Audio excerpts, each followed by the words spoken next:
It had been 18 years since that night, but Anna Turner still remembered every detail: the cold bite of November air, the way the street lamps flickered along their quiet neighborhood in Hamilton, Indiana, and the faint hum of the TV inside their house when she'd last seen her little brother Jacob. He was 12 then, grinning with a wild curiosity only a boy his age could carry, leaning against the chipped wooden fence of their yard. And then, just like that, he was gone. The town quickly settled on its explanation.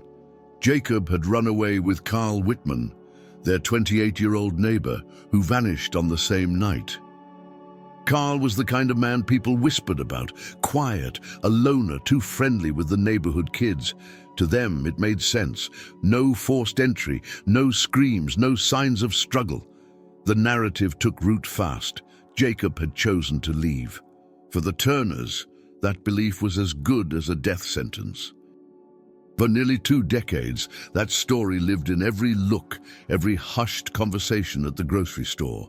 The Turners weren't just a grieving family, they were a cautionary tale, the household with the runaway boy. Anna had spent years trying to scrub that stain from her memory, moving to Indianapolis, burying herself in work as a social worker, doing everything except confront the questions that still haunted her at night. Until last week. The letter arrived on a Tuesday, tucked between an electric bill and a coupon flyer, addressed only to her in sloppy, uneven handwriting. No return address. Inside, a single sheet of paper folded twice, its edges creased and smudged. Jacob didn't run away. He was taken. If you want the truth, come to Chicago.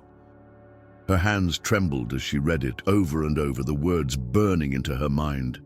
It had no signature, no explanation, but she felt its weight immediately. Anna sat at her small kitchen table, staring at the letter for hours, replaying every memory of Jacob she could conjure. His laugh, his habit of chewing on his pencil when he was nervous, how he'd begged her to watch a scary movie with him that night, and she'd brushed him off to go hang out with friends. Guilt twisted in her gut, the same as it had for 18 years.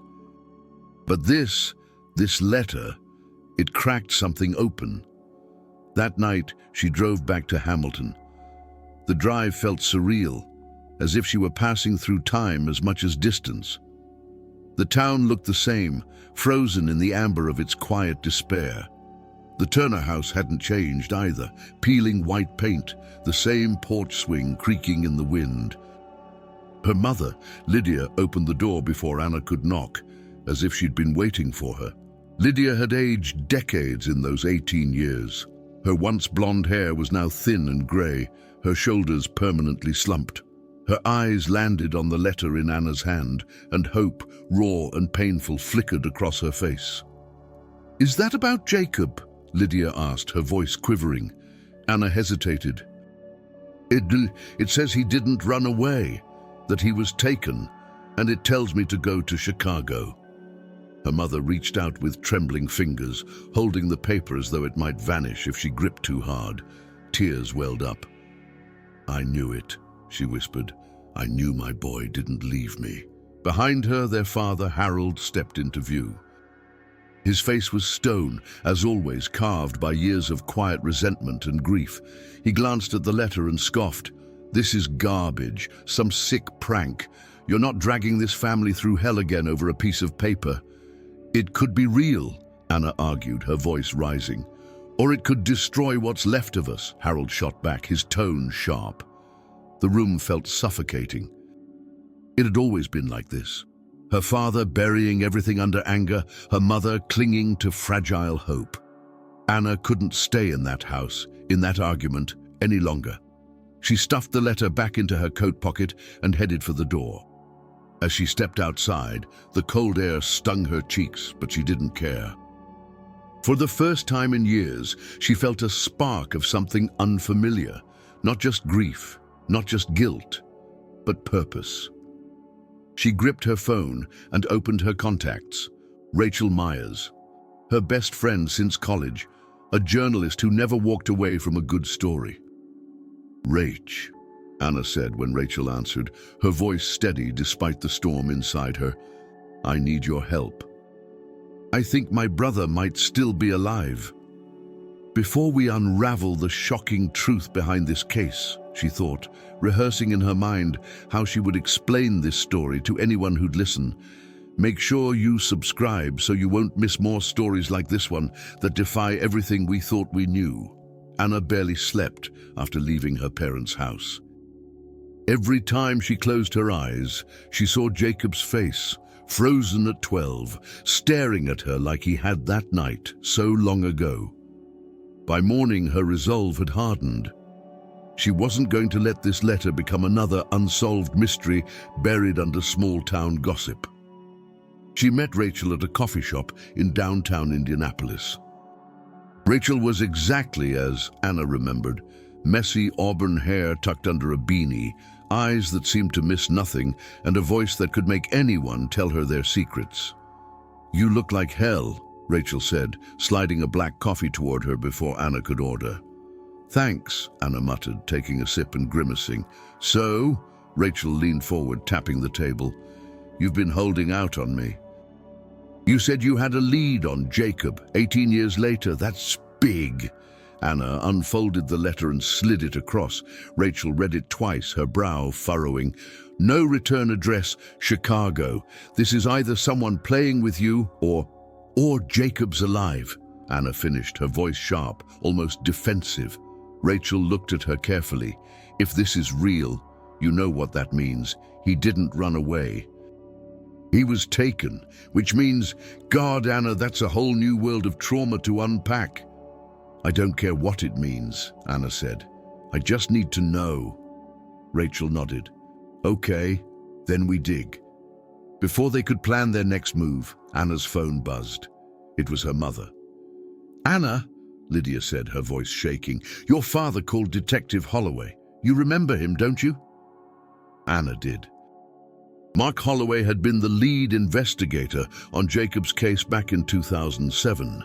He'd been kind to their family, more than most, but he'd left the force years ago. He wants to meet you, Lydia continued. He said he never believed the story about Jacob running away. He wants to talk. Anna met Holloway later that afternoon at a diner off the interstate. He was older now, his hair grayer, but his handshake was firm, his presence steady.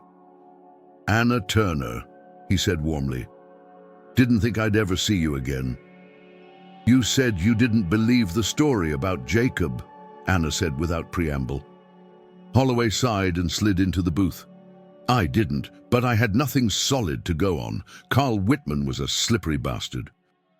And when he disappeared the same night, well, the higher-ups liked the runaway theory. Closed the book, end of story. And now? Anna asked, pushing the letter toward him. He read it carefully. Interesting. Could be a hoax. Could be someone who knows something. You planning to go to Chicago? I have to, Anna said. Then you need to be careful. If Whitman was involved with what I think he was, there are people who won't want you digging, and they're not the forgiving type. Rachel, who had insisted on coming along, leaned in. What exactly do you think he was involved in? Holloway lowered his voice. Trafficking. There were whispers about Carl's connections to some bad people in Chicago. Could never prove it. But if your brother was taken...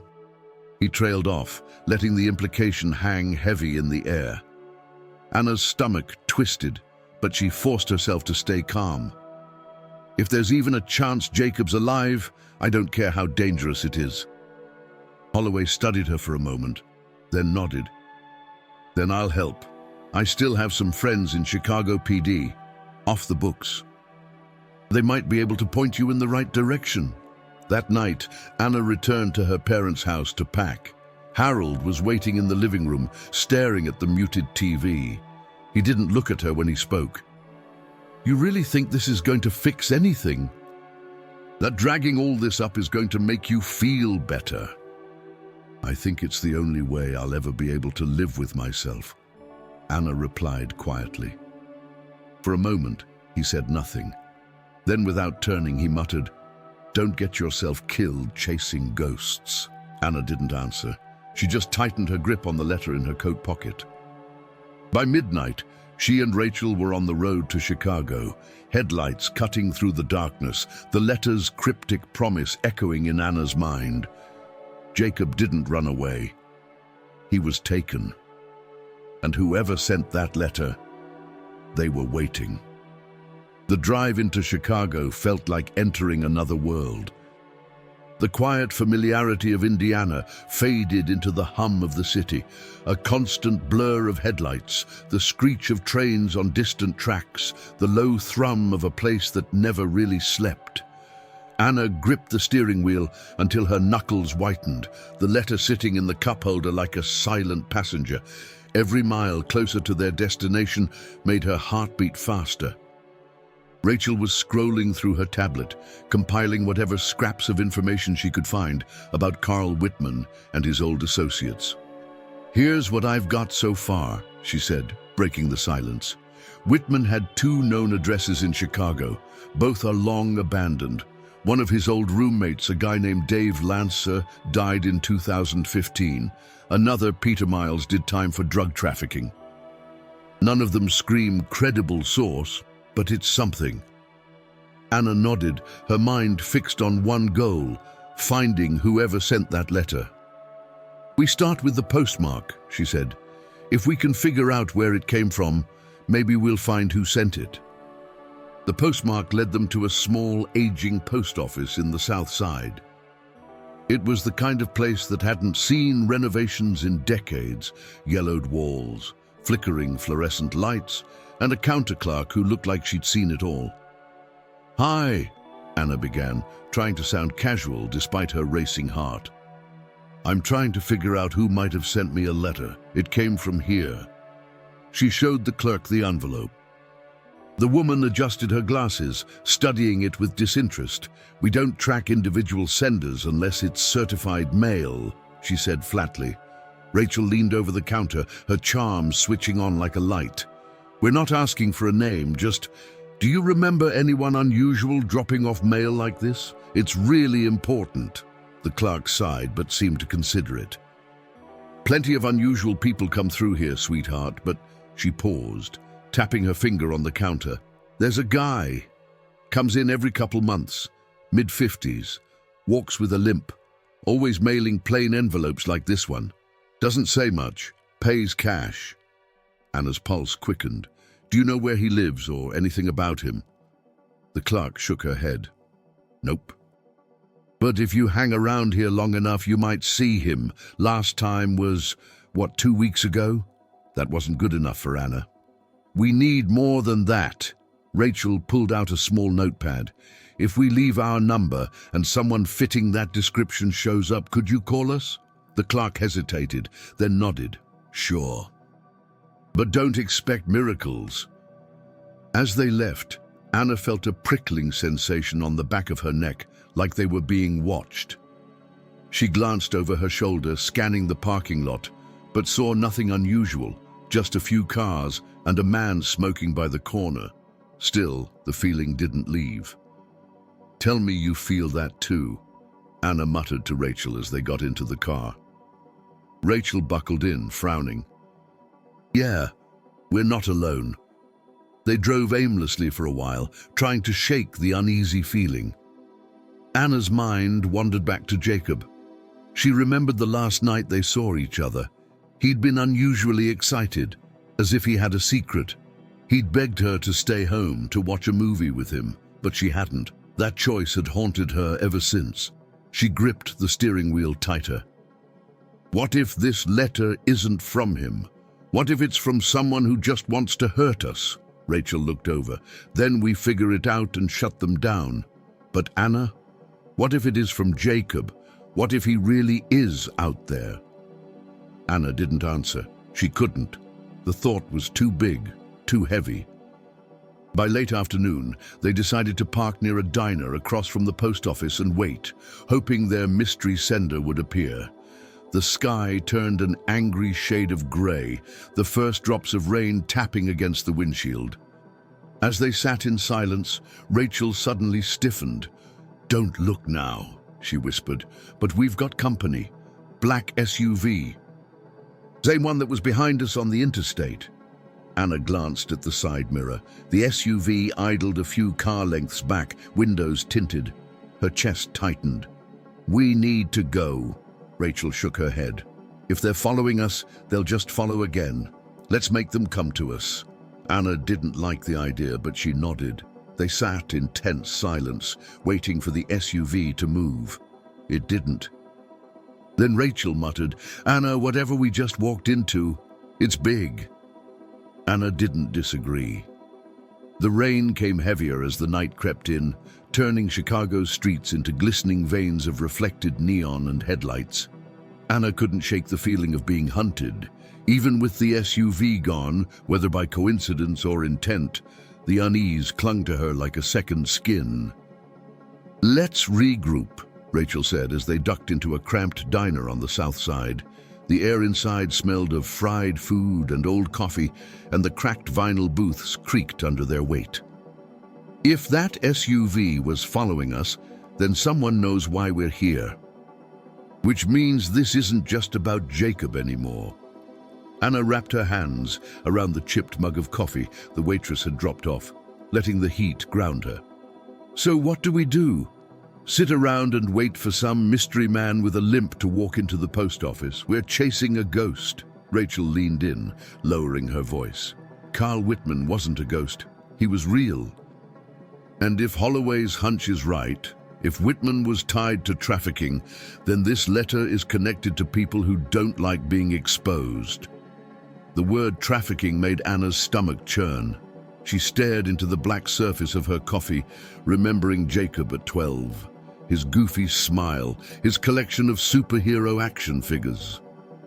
She imagined him trapped somewhere all these years, and her chest tightened until it hurt. "Anna." Rachel's voice was softer now. "We don't know what we'll find. Jacob may be alive, but he's not the boy you remember. 18 years. It changes someone."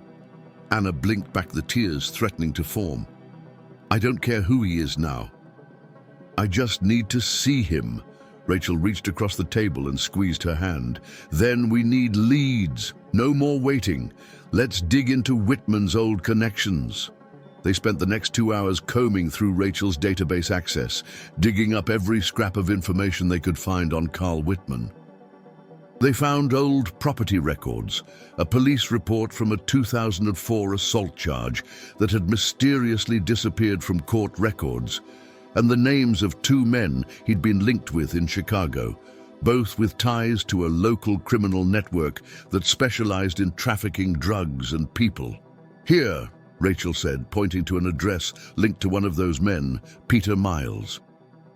"This place is still listed as active under his cousin's name. It's in Pilsen. It wasn't much, but it was a start." By the time they arrived in Pilsen, the rain had slowed to a drizzle. The neighborhood was alive with music and chatter from corner bars. But their destination was a stark contrast, a decaying 3-story brick building with boarded windows and graffiti marking its walls. "This is it?" Anna asked, her voice low. Rachel nodded. "Yeah, but don't go charging in. We don't know who's in there." They lingered across the street, pretending to smoke as they watched the entrance. After half an hour, a man emerged, mid-50s, tall but with a noticeable limp.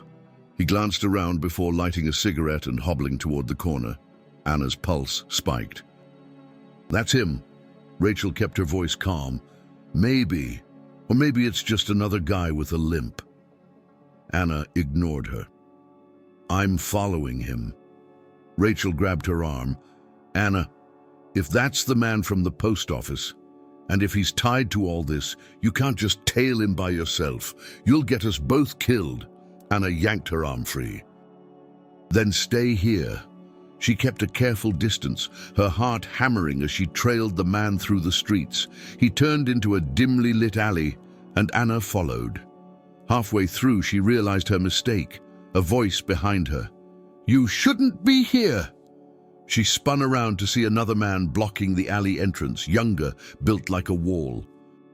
The limping man didn't even turn around. He just kept walking. Anna's throat went dry. "I'm looking for someone."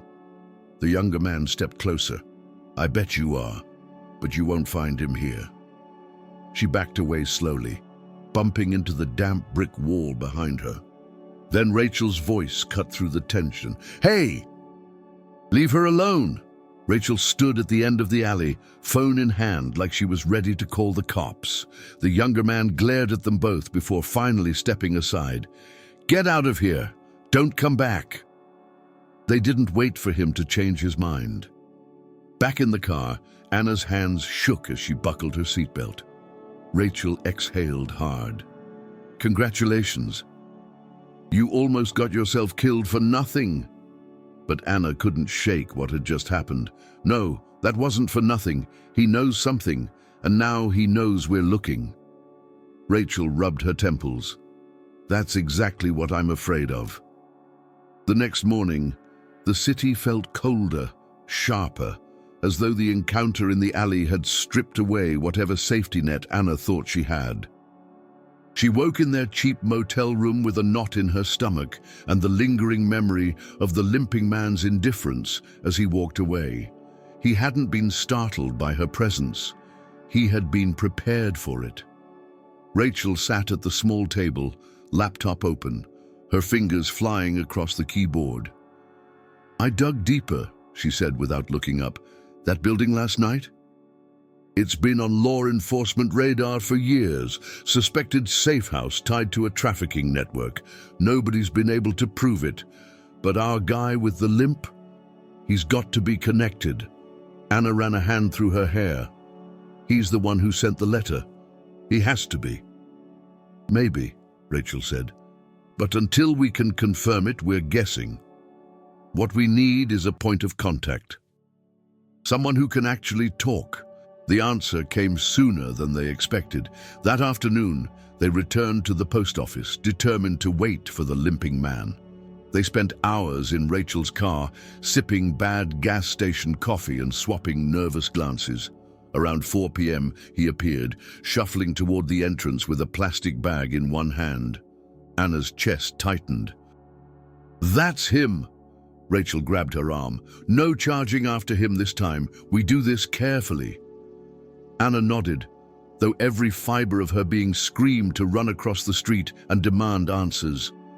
They waited until he came back out. Then Rachel stepped out of the car, her approach deliberate and cautious.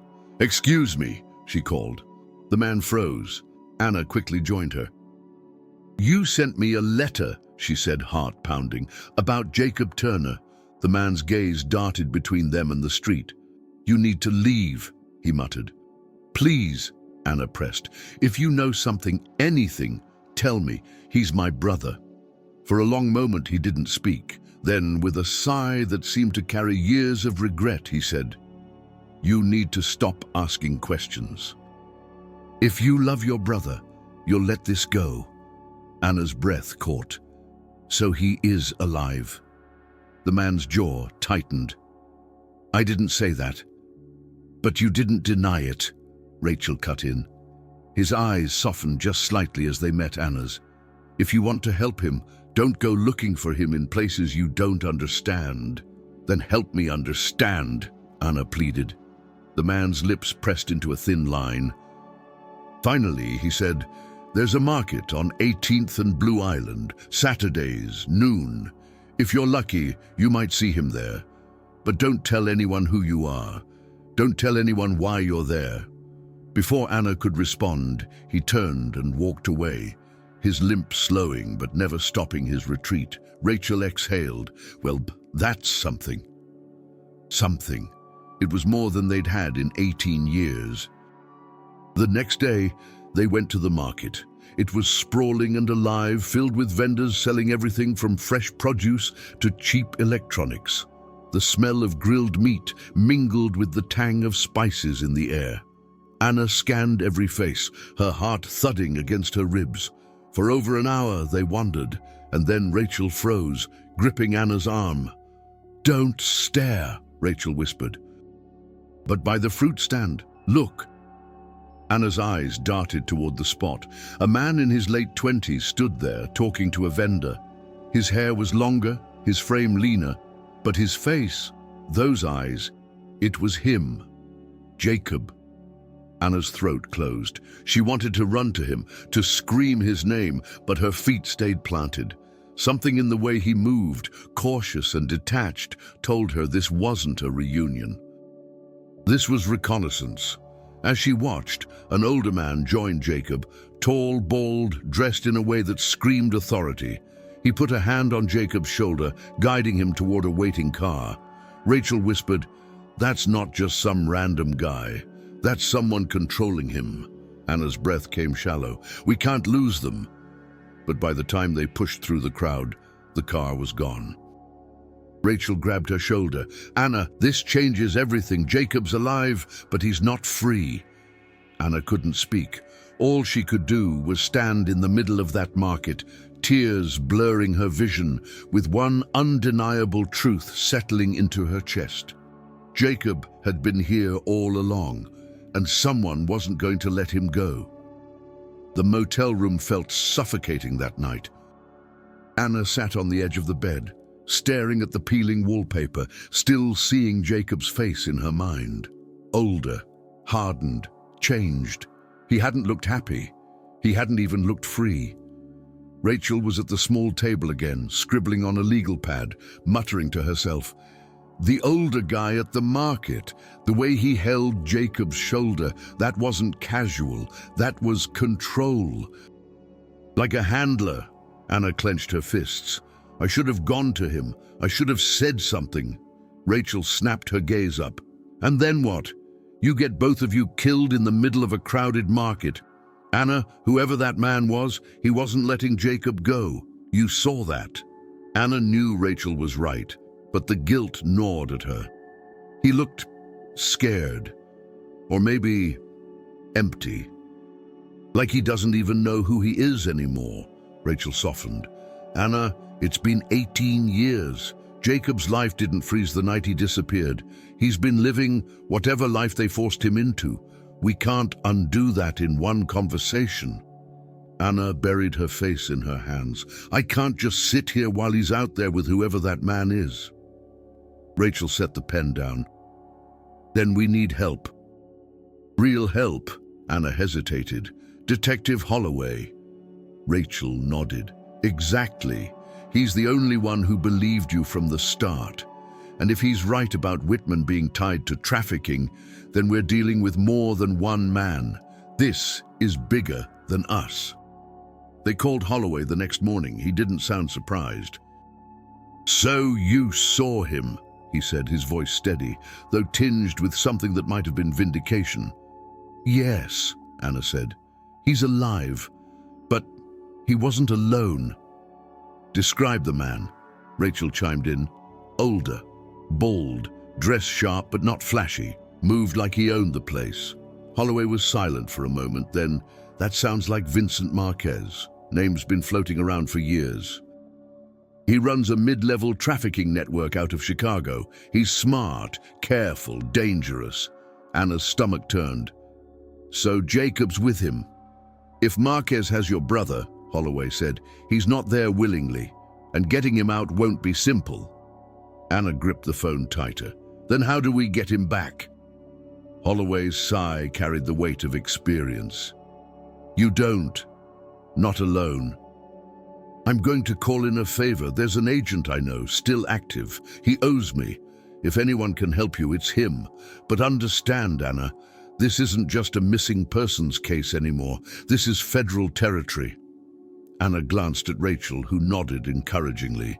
Do it, Anna said. 2 hours later, they were sitting in a booth at a quiet cafe on the outskirts of the city, waiting. Holloway arrived first, his weathered face looking more serious than usual. He's coming, he said, sliding into the seat across from them. But I need you both to understand, you're in deep now. These people don't forgive curiosity. Rachel leaned forward. Then we'll stop being curious. We'll start being strategic. Holloway managed a small smile. That's why I brought him in. Minutes later, a tall man in his 40s walked in, dressed casually enough to blend in but with an air of authority that was impossible to miss. He shook Holloway's hand before introducing himself. "Agent Daniel Brooks," he said. "You're the sister." Anna nodded, suddenly aware of how raw and exposed she felt under his sharp gaze. Brooks listened as Anna recounted everything: the letter, the market, the man with the limp, Jacob. When she finished, he leaned back, arms crossed. "If Marquez has your brother, you can't just walk up and take him back. These guys operate like a machine. One wrong move and he disappears again, this time for good."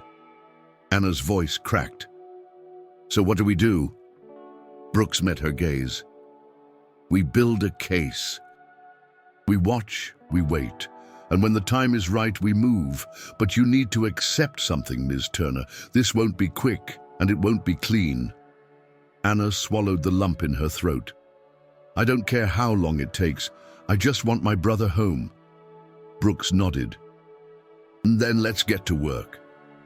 For the first time since the letter arrived, Anna felt a glimmer of something she hadn't allowed herself to feel in years: hope. The following days blurred together in a haze of surveillance and planning.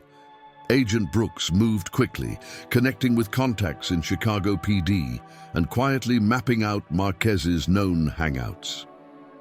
Anna, though restless, followed his instructions.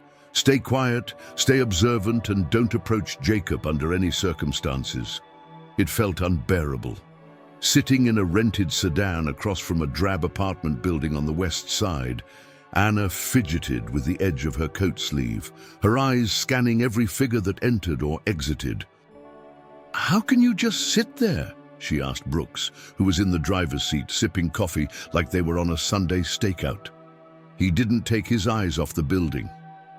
"Patience is the difference between a rescue and a funeral."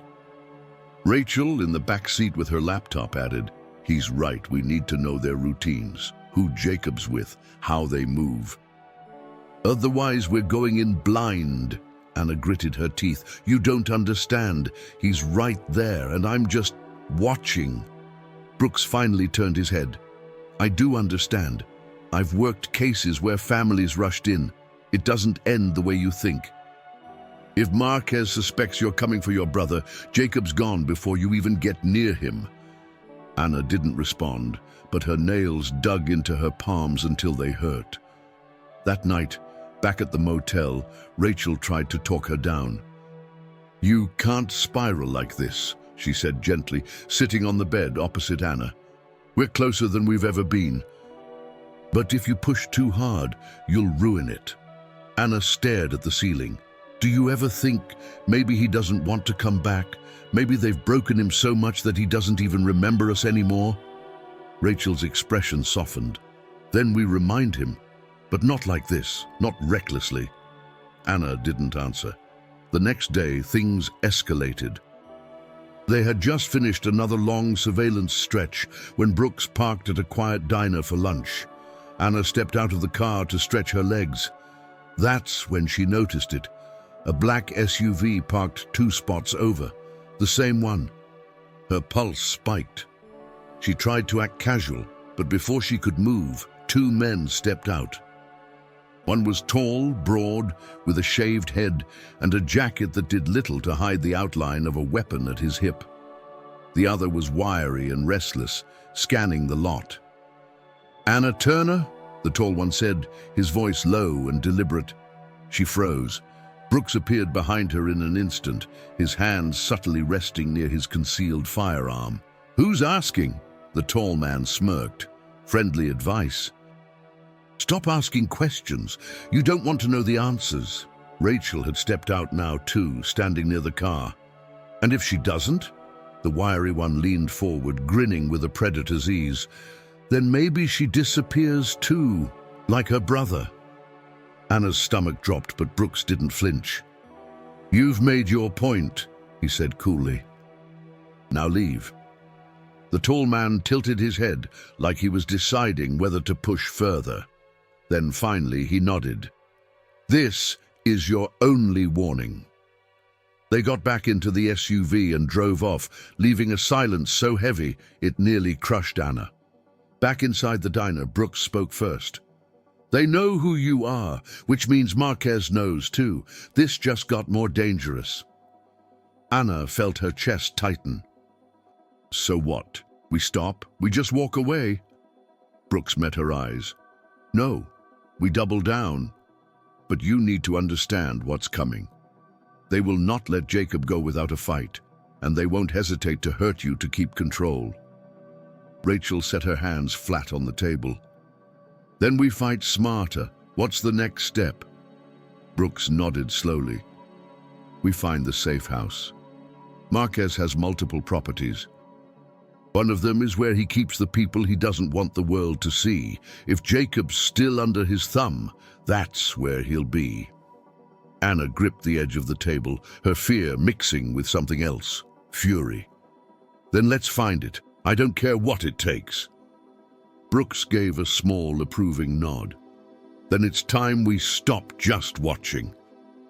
It's time we make them nervous." The following evening, Brooks brought them to a dimly lit warehouse on the edge of the city, a place that felt as far from safety as Anna had ever been. Inside, a corkboard covered in photographs, maps, and scribbled notes was mounted against a wall. "This is everything we have on Marquez," Brooks said, gesturing toward it. "Locations he controls, his associates, his habits. It's not perfect, but it's enough to start narrowing down where he's hiding Jacob." Anna stepped closer, scanning the faces. She stopped when she saw one photo, a grainy shot of the bald man from the market. Her blood went cold. "That's him." "Vincent Marquez," Brooks confirmed. "Trafficker, known for moving people like merchandise.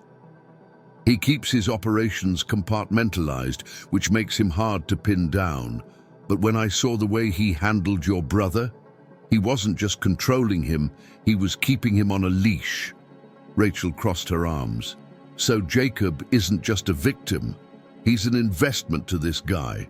Brooks nodded grimly. "Exactly, and Marquez won't let go of something he thinks he owns. That makes this dangerous for everyone involved."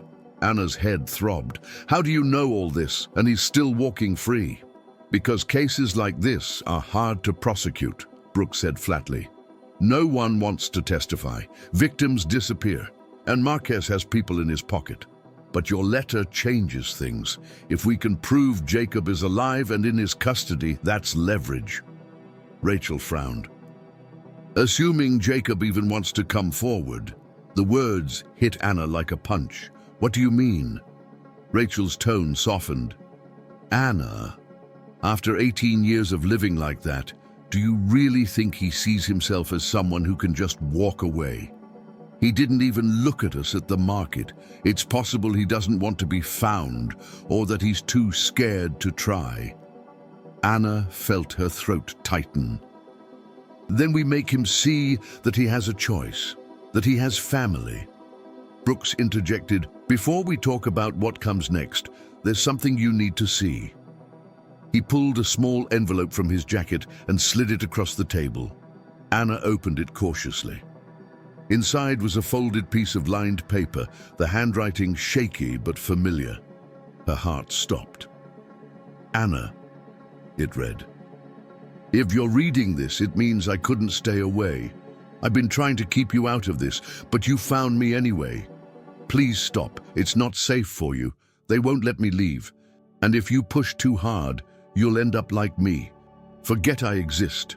Live your life." It wasn't signed, but she didn't need a signature. It was Jacob. Anna's knees went weak as she sank into the nearest chair. He wrote this." "When?" Brooks said. "A social worker at a halfway house gave it to me. Jacob, he's been in and out of that place under the name Ethan. They tried to help him, but he always went back. He's conditioned. People like Marquez know how to make their victims believe there's no way out." Anna pressed the letter to her chest. "So he wanted to leave." "At least once." "Yes," Brooks said carefully, "but he's also terrified. which means we can't just grab him off the street. If we don't dismantle Marquez's hold over him, Jacob won't stay gone, he'll go back. Rachel sighed. So we're not just rescuing him, we're undoing 18 years of control. Brooks nodded. That's why we need to find the safe house where Marquez keeps him. From there we can get him out and make it stick.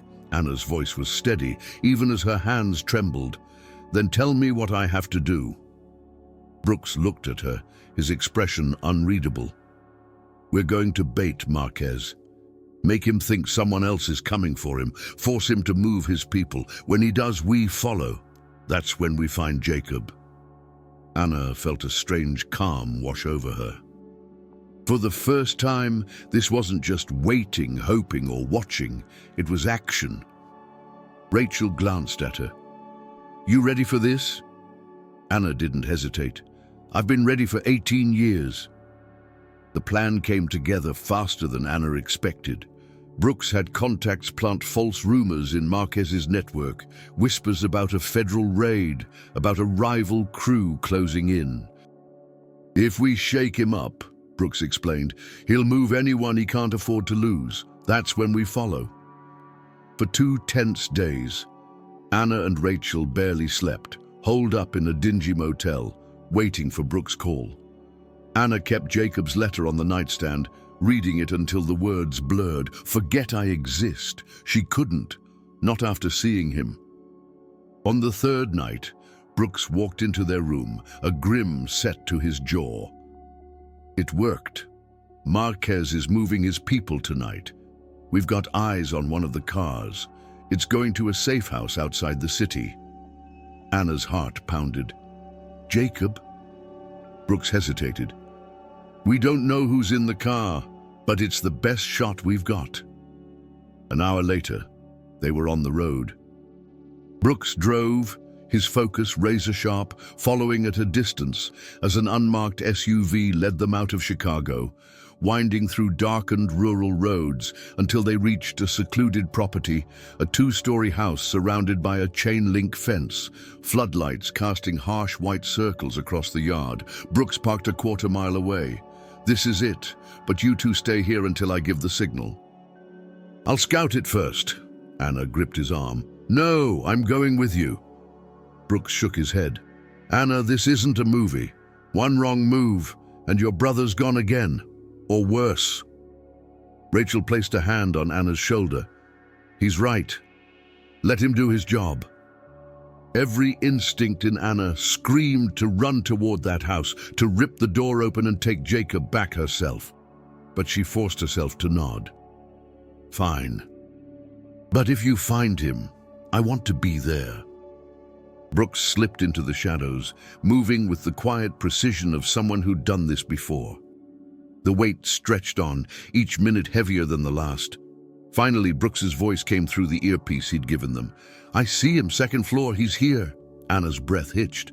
Marquez is downstairs with 2 men, Brooks continued. If we move now, we can get him out before they know what's happening, but once we do, there's no turning back. Anna didn't hesitate. Do it. What followed was a blur. Brooks moving fast and silent, cutting the power, forcing chaos into the house, the distant sounds of shouting and scuffling, and then the front door opening. Jacob.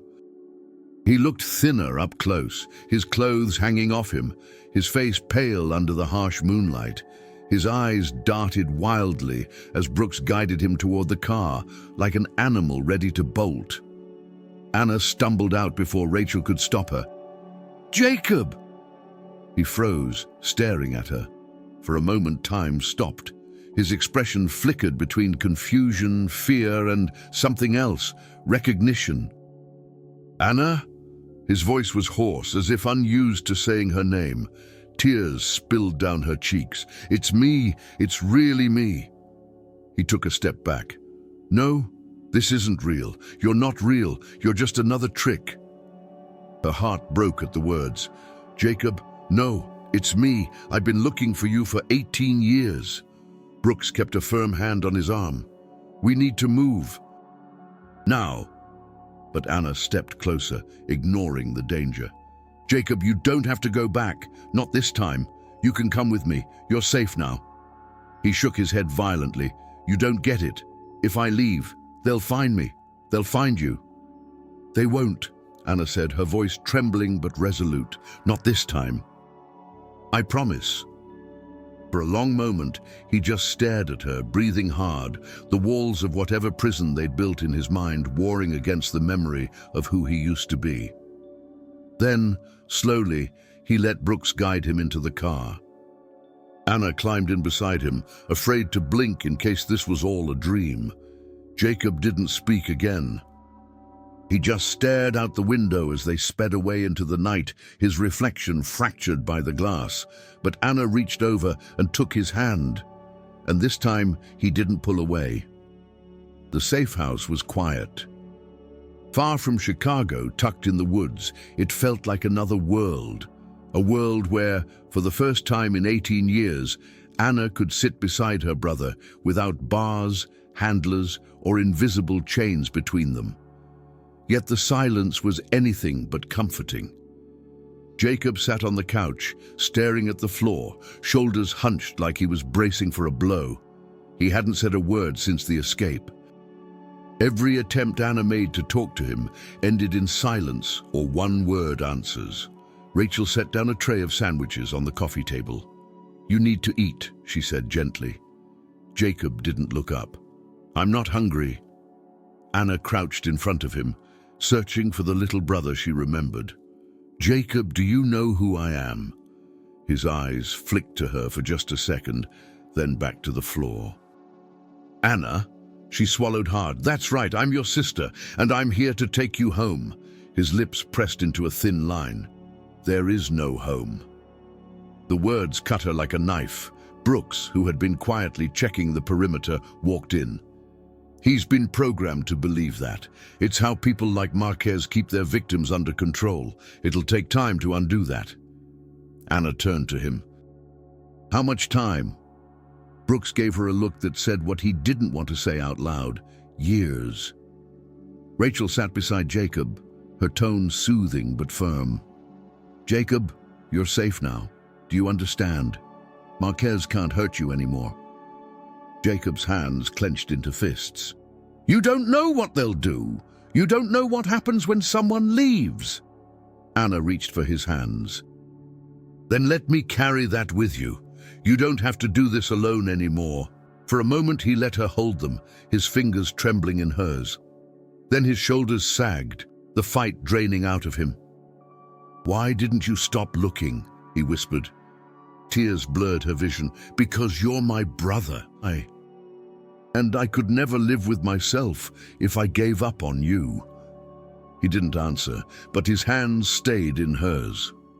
That was enough for now. 2 days later, Brooks arranged for Jacob to be admitted to a trauma recovery program. It was a quiet place, run by people who understood the damage Marquez had inflicted. Anna hated leaving him there, but Brooks reassured her it was the right choice. "If you want him to heal," he said, "he needs more than safety. He needs to learn he's free." On the drive back, Anna stared out the window, the reality of it all sinking in. She had found Jacob, brought him back. But the boy she'd known was gone, replaced by a man who had survived unspeakable things. "I don't know if he'll ever forgive me," Anna admitted quietly. Rachel, in the passenger seat, turned to her. "Forgive you?" "Anna, you saved him. Whatever comes next, you gave him a chance he didn't have before." Anna nodded slowly, letting the words settle. When they returned to Indianapolis, Lydia wept when she saw Anna. Harold, for once, said nothing, just placed a hand on his daughter's shoulder, the closest thing to an apology he could give. In the weeks that followed, Anna visited Jacob regularly at the program. At first, he barely acknowledged her, but little by little, he started talking about the years he lost, about the fear that kept him silent, about the man who had stolen his life. Each conversation was a step toward rebuilding something she thought was gone forever. For Anna, The pain hadn't ended, but it had changed. It had purpose now. She decided to keep working with families of the missing, helping them navigate the same darkness she'd endured. If she could give even one of them the hope she'd found, it would be worth it. On a quiet Sunday, sitting on her porch with Rachel, Anna allowed herself to breathe. Jacob was alive, he was safe. The road ahead would be long, but they'd walk it together. She turned to Rachel and said softly, "This isn't the ending I imagined, but it's a start." Rachel smiled, "And that's enough for now." If this story left you as shaken as it left us, don't forget to subscribe and click on the video on your screen to hear another unbelievable story that will stay with you long after it ends.